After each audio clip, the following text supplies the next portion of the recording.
Assalamualaikum warahmatullahi wabarakatuh. Di video kali ini kita akan membahas soal ekonomi nomor 1 sampai 15 dari SIMAK UI tahun 2019. Baik, langsung saja ke soal yang pertama. Barang kebutuhan pokok biasanya memiliki permintaan yang bersifat.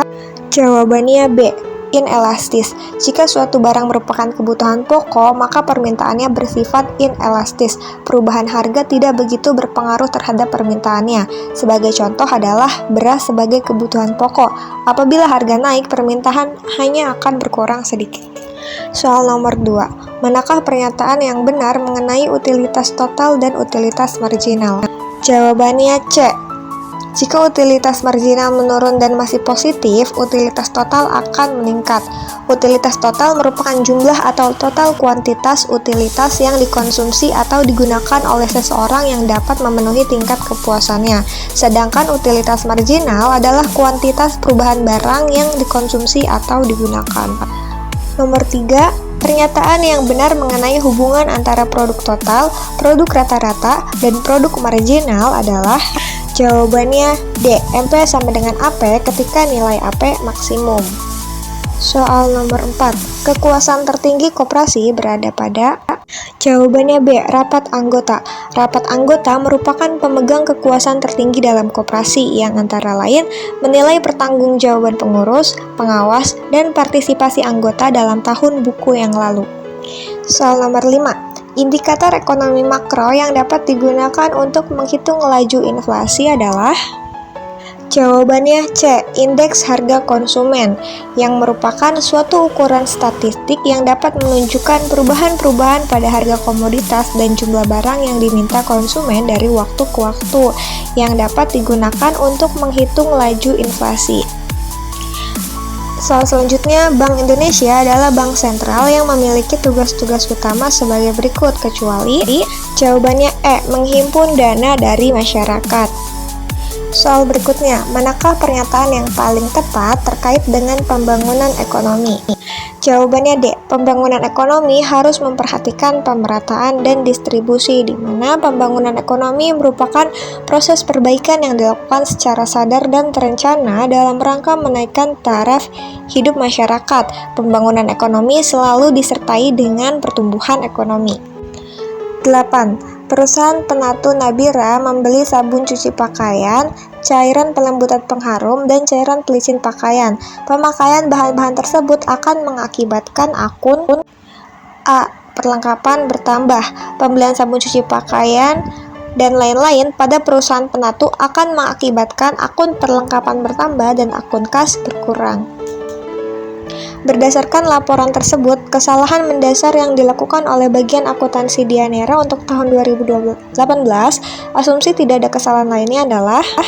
Jawabannya C. Nilai persediaan awal salah. Seharusnya nilai persediaan awal pada tahun 2018 menggunakan nilai persediaan akhir di tahun 2017 dalam perhitungannya. Soal berikutnya. Pernyataan 1. Produk domestik bruto mengukur nilai pasar barang dan jasa akhir yang diproduksi suatu wilayah atau negara pada periode tertentu.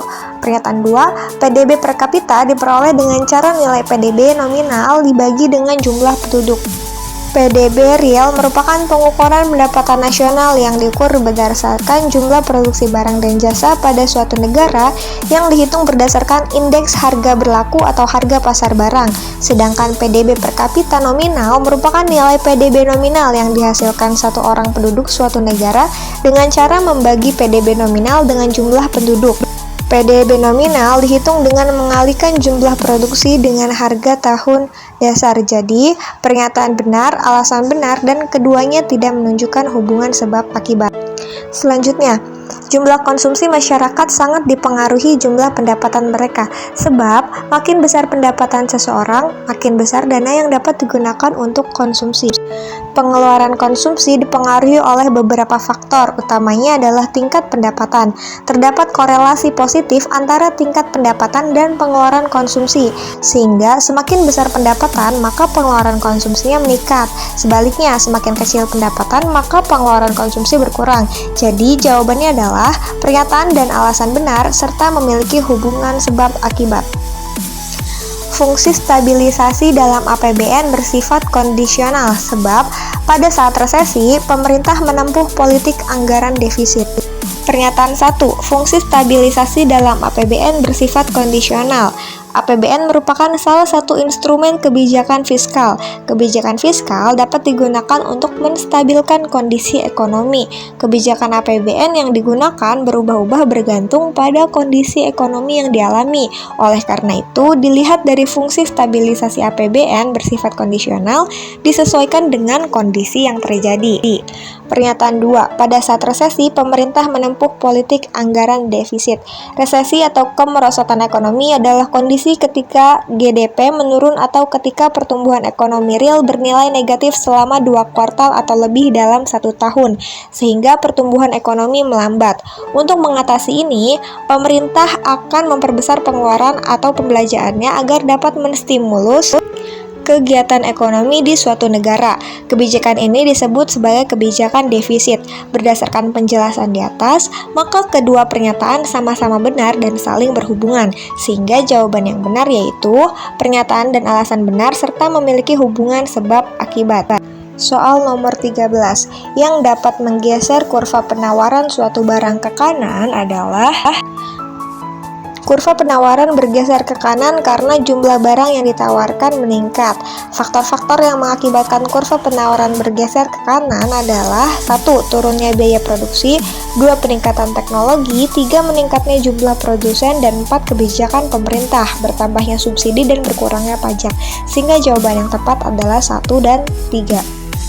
Soal nomor 14, manakah pernyataan yang merupakan ciri pasar persaingan monopolistik? Jawabannya 4.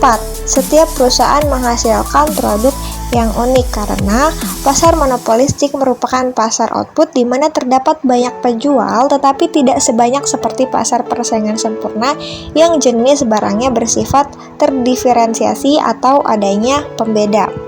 Soal yang terakhir, manakah pernyataan yang merupakan manfaat dari perdagangan internasional? Jawabannya pernyataan 1. Produsen dalam negeri dapat memasarkan produknya secara lebih luas ke negara lain. Dan pernyataan nomor 3 yaitu masyarakat memperoleh pilihan produk yang lebih banyak. Baik, sekian pembahasan soal ekonomi SIMAK UI tahun 2019. Semoga apa yang disampaikan dalam video ini bermanfaat. Kurang lebihnya mohon maaf. Wassalamualaikum warahmatullahi wabarakatuh. Sampai bertemu di video berikutnya.